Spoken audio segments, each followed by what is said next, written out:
Welcome to the Perfectly Preserved podcast. I'm your host, Jenny Gomes. And I'm Anna Cash. Here we come together to bring you a podcast all about preserving food safely, easily, and dare I say perfectly at home. We are master food preservers, moms, wives, and we love talking about canning. Ready to can like a master preserver? Let's get into today's episode.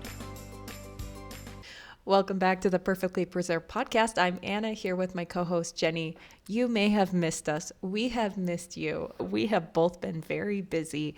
I had a market and was sick and had crazy house projects, and Jenny has also been doing house projects, kids sports. Yeah. Thank you so much for all of you that have stuck around. This is going to be the final episode of the season, and then we will resume at the beginning of May next year. We have a whole archive of great episodes you can go back and listen to this winter, cozy up with a cup of tea and just dream of those summer preserving days. But for now, Jenny, why don't you take it away? What are we going to be talking about this episode? Okay, so again, thank you guys for sticking with us while we're on our little winter break, while we're hibernating, so to speak. We would love it if you'd share our podcast with a friend and or leave us a review if you haven't. Those of you who have left us a review, it really helps our show grow. And it was just exciting talking to Anna before we hit record, thinking about the fun things that we want to talk about for next season. We dig doing this, and we hope that you guys do too. And if you are able to share it with someone that would also love it, that will help us continue to be able to devote time to it. Today, we are going to talk about an interesting social media post and the adjacent comments, because it really was instructive of something that you may not know about canning tomatoes and canning safely. And it informed us that our work is not done in our mission of sharing safe canning technique with the world. And we also want to be sure to differentiate between canning and politics, which I fear is getting worse as the political situation in the United States continues to devolve and divide. It is very strange, but it is, believe it or not, affecting the canning world and people's willingness to follow very simple, basic, old-fashioned tested science that's just about what temperatures bacteria are killed. Okay, we're going to talk about it, but the post was on the Utah State University Extension page. It was posted on September 17th, I believe, and it's about canning diced tomatoes. Diced tomatoes are a thing that you can buy in a can at the grocery store, and in a pinch, I've certainly bought them, and I like to buy them roasted with green chilies because it is very helpful in a variety of cooking things. If that's the can you're going to buy, I like it. I love the roasted ones. And this speaks to several nuances in canning safety. And Anna, do you want to just read the directions or the post to our listeners? Sure. It says, just a reminder that there are no tested recipes or safe methods for canning diced tomatoes, and here's why. And it's a carousel post. There's multiple screens here that you can read. So it says, number one, it's too dense. Diced tomatoes pack too tightly, creating a product denser than whole or halved tomatoes. On the next screen, it says heat can't penetrate. Dense packs make it harder for heat to reach the center of the jar, which means harmful bacteria like Clostridium botulinum can survive. An unreliable texture. To process them long enough to be safe, you'd end up with mush. And there are commercial differences. Factories use high-tech equipment and additives like calcium chloride that home canning simply can't replicate. I believe posted on Facebook, but then also Instagram, but Jenny tagged me on Facebook this morning, and I thought this would be a great episode because if you go in the comments section, there are, 30 or so comments, and most of them were not favorable. What do you have to say about that, Jenny? We're going to talk about the science of why the diced is not advisable in a minute, but I guess we'll just talk about the comments now. So there seems to be a pervasive and continual feeling that canning recommendations equal government control.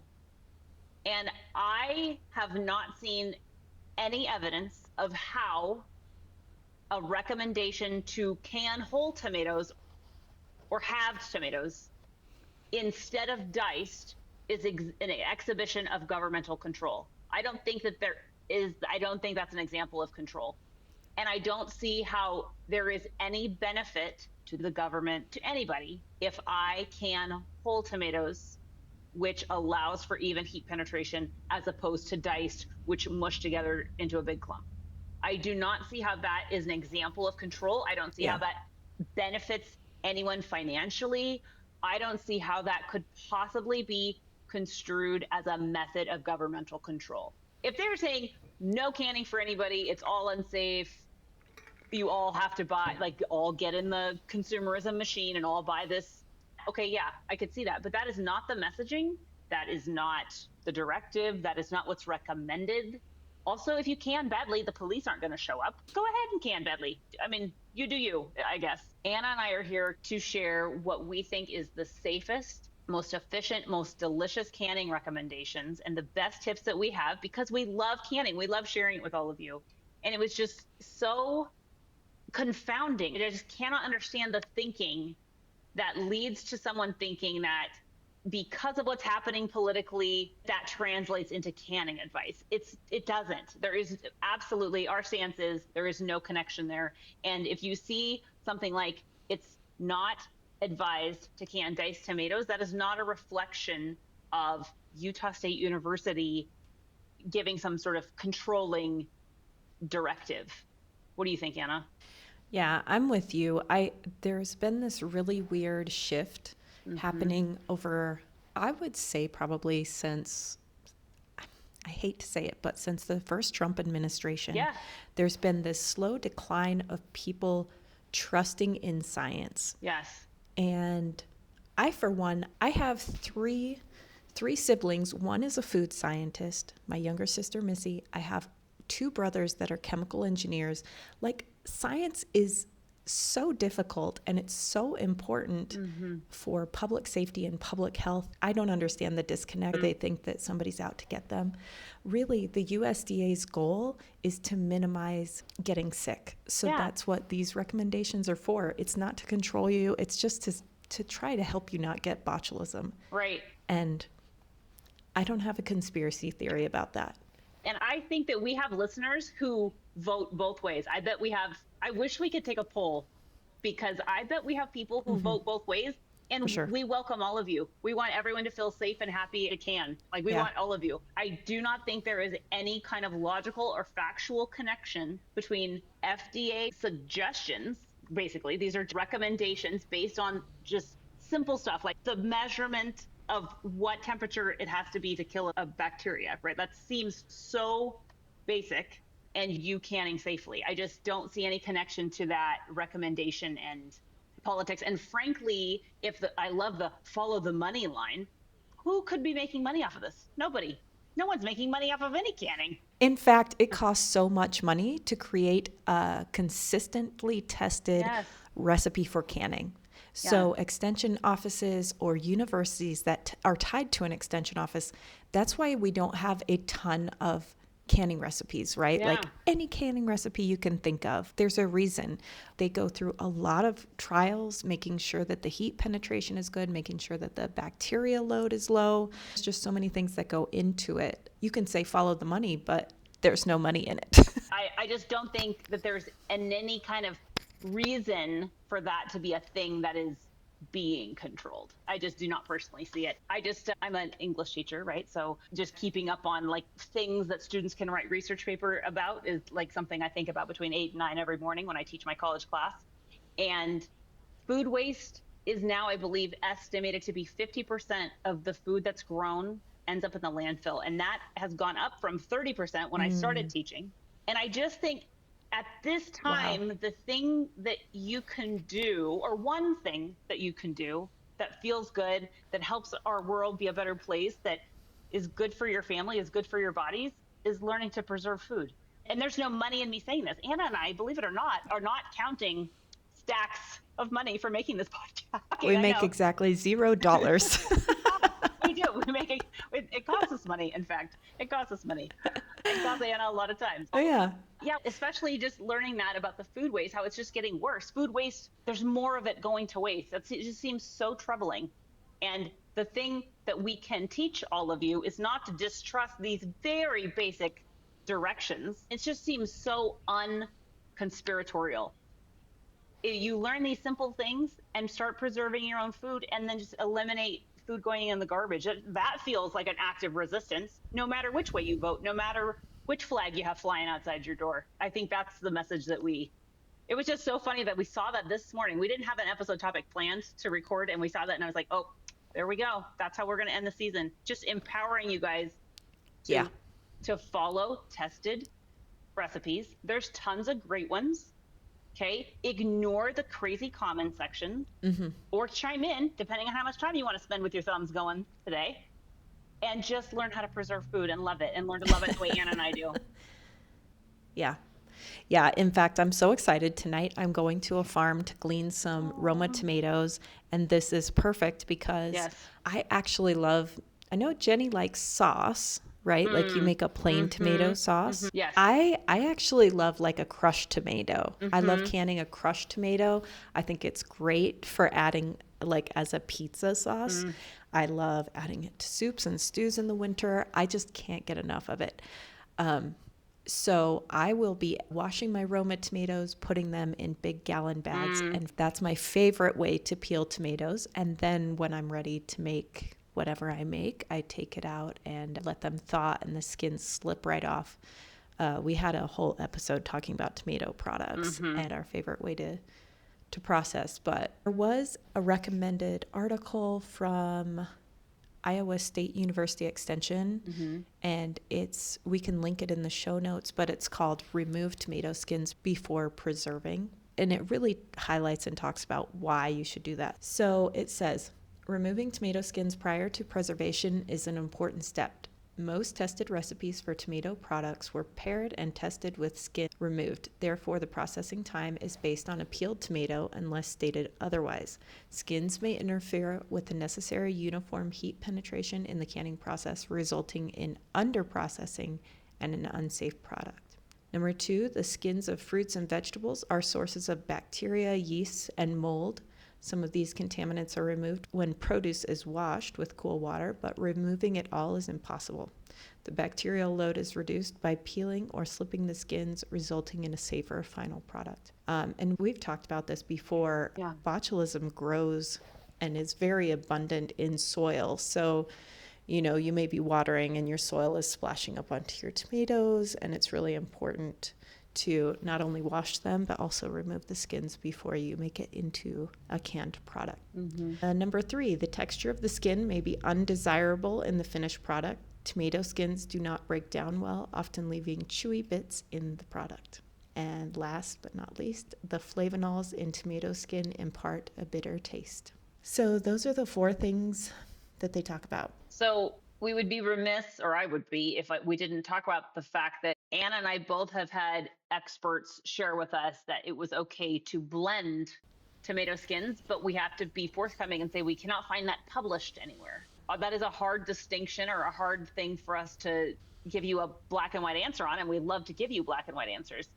And after we read the article, we talked about it, we looked at other articles, and I feel comfortable saying I think that we both separately, by 2 different sources, were told that was okay because we were blending the skins into minuscule bits. I'm not a food scientist. I don't have any science degree. I have an English degree. We're trying to reconcile for our own canning purposes. And I think where we will land for this podcast is we're going to tell you to follow a tested recipe. So if your recipe says for whole tomatoes or crushed tomato, your tomato product, then just do what the recipe says. If it says peel, then peel. And we think that the reason we were told this was because when we asked it, it was specifically about blending the tomato. And that is assumed to be in part with acidifying the tomato product, which would further prohibit the botulism toxin from developing, and coupled with processing for the correct amount of time for your elevation. So it's a multi-layered approach against food poisoning. Follow a tested recipe. Yeah, I put a reel out on Instagram, I'll just be totally honest, and I had not taken the skin off. I had just made a crushed tomato product, and my friend was like, oh, it looks like you didn't take the peels off. And I said, yeah, I had this person tell me that it was totally safe as long as you washed it really well. And then I said, but let me double check. And that's when I reached out to the USU Extension office, and they sent me this lengthy article and then a few other things that said, no, you really should be peeling your tomatoes for that type of product. And I would just mirror what Jenny says and just do what our tested recipes are saying, which is to peel your tomatoes. So I apologize if I led anyone astray. That was not my intention at all.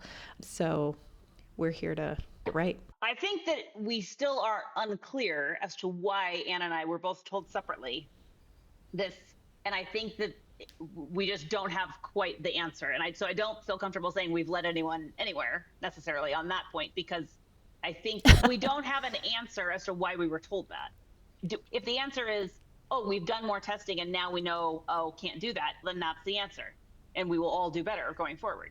But given that we both were told that separately, I feel like there's just some piece of the information puzzle that we don't have on that can you blend the skins question. But I would say if you feel compelled, or maybe listeners out there have asked a cooperative extension and they were also told blending was fine, that's possible. Okay, then I would just remind again the importance of acidifying your tomato products and processing the correct amount of time for your elevation, because it is a multi-pronged approach to food safety that you want to be implementing. So earlier I was talking about freezing my Roma tomatoes, and then as they thaw, you slip the skins. There is a section in this Iowa State Extension article that says canning frozen tomatoes whole or quartered is not recommended. Frozen tomatoes pack tighter into jars, changing the way heat transfer occurs inside the jars, which may result in underprocessing and spoilage. So you'll want to heat up your frozen tomatoes when you make them. Cannot imagine canning a frozen tomato, but that's what I want to be super clear about. So it can have been frozen, but it can't still be frozen. Yes.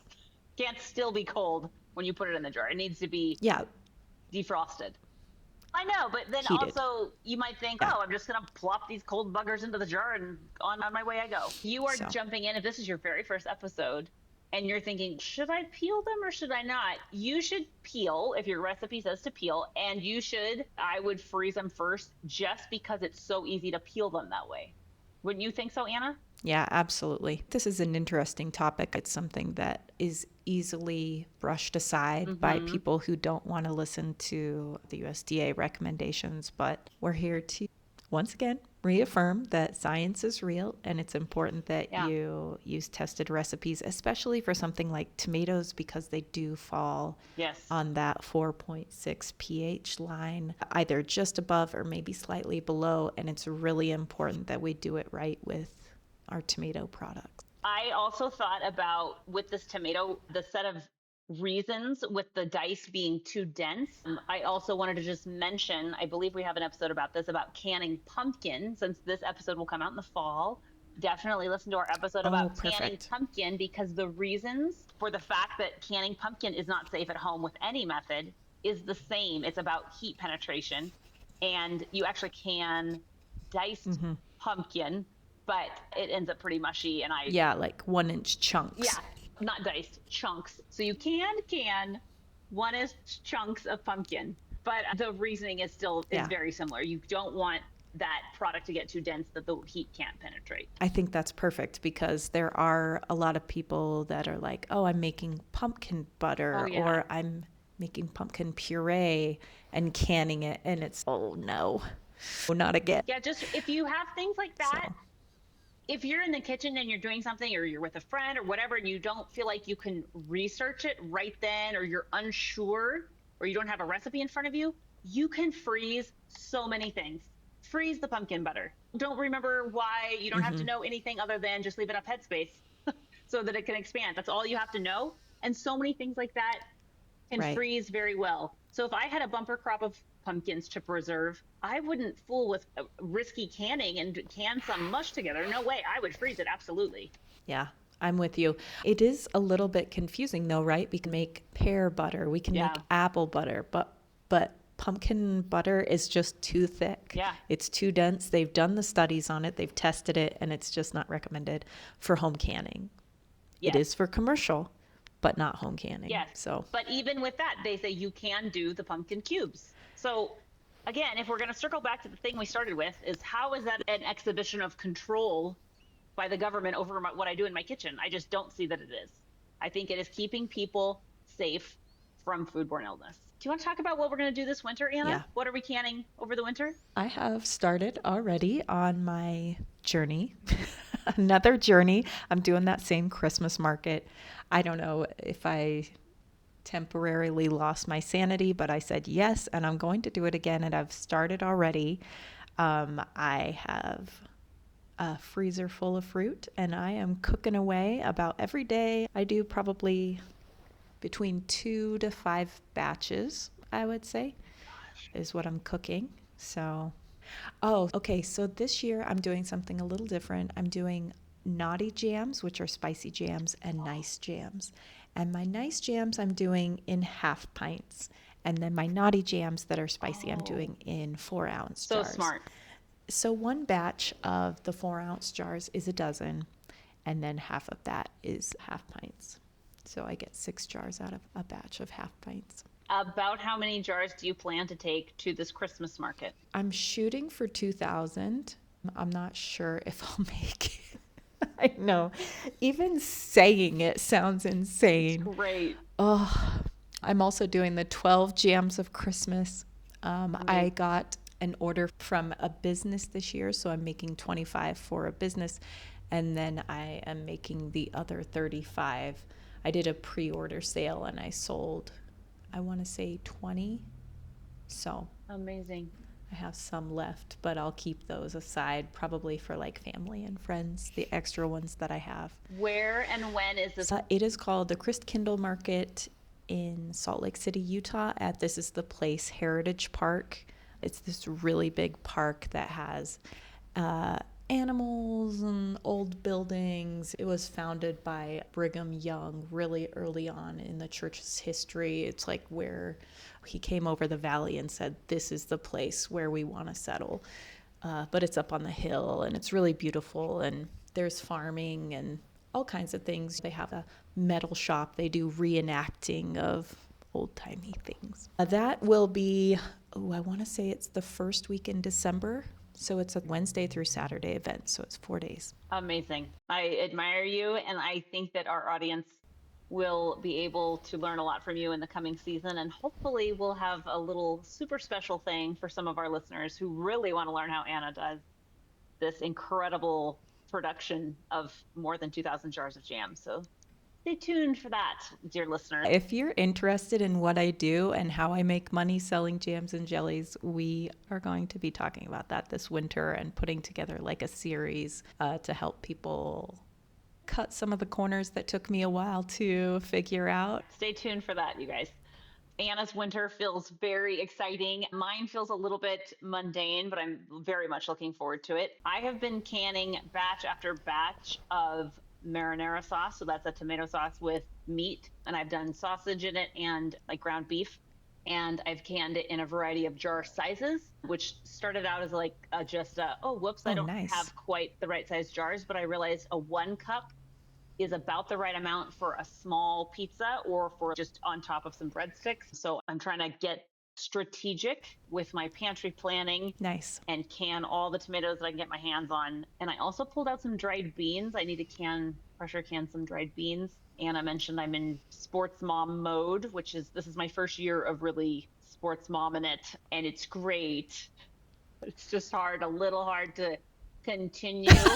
It's hard to continue to have food that I made, home cooked food, hot at the right time or at the times that I normally am home to do it. So I am leaning pretty heavily on thinking ahead via pressure canning so that I'm able to do that, because I bet I'll have a little bit of a winter break and then it'll ramp back up with some spring sports for both of my kids. It's a wonderful time, and I know everyone will say just enjoy it because it goes so fast, and I'm trying to enjoy it, but I'm definitely trying to, now that my kitchen and home reno is about done, I'm able to think about planning ahead. And you know what I've not canned anything of, as I have canned one batch, I think, of jam, because we don't go through it very fast.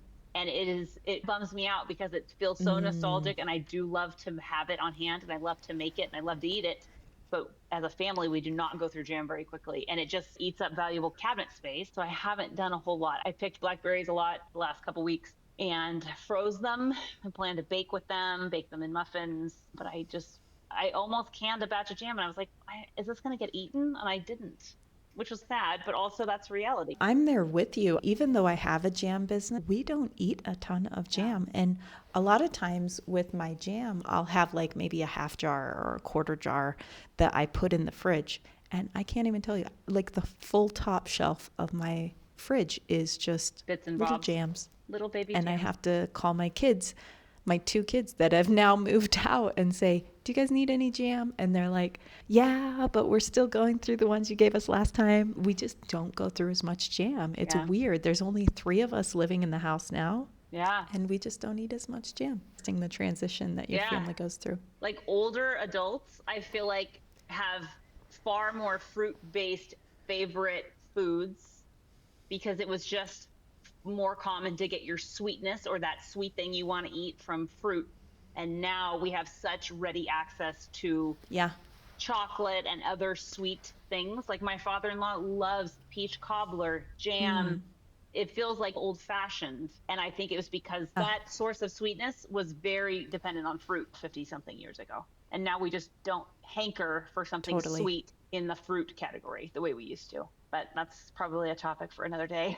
It definitely could be. Yeah. Dear listeners, we're so glad you joined us for season 3. We hope that you enjoyed the episodes that we gave you. And if you have ideas for episodes, feel free to email us at perfectlypreservedpodcast@gmail.com. We love hearing from you. We love to hear your wins. Reach out to us. Jenny's at The Domestic Wildflower on Instagram, and I am at Smart Home Canning. I can't tell you how happy it makes me when you tag me in like your pantry pictures of like rows of jars or even just your countertop. Like I love seeing you guys just killing it with canning. So good job. It's the best compliment in the world. And maybe I was a little ranty. I'm the only ranty one here at the beginning, but both of us. Come on. Yeah.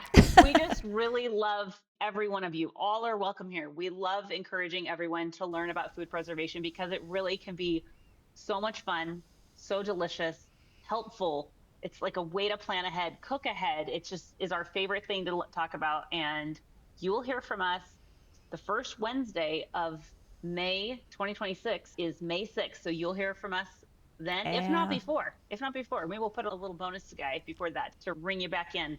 Until then, thank you so much for a wonderful season. And we can't wait to share one, if not a little bit more than one season with you next year. See you in May, everybody. Bye, guys. That's our show.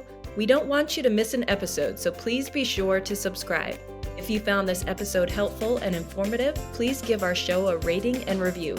It only takes a few seconds and it really helps our show grow. Follow us on social media at Smart Home Canning and at The Domestic Wildflower. Email your preserving questions to perfectlypreservedpodcast@gmail.com and we will do our best to answer your questions on the show. Thanks so much for listening. Stay tuned for our next episode released every week.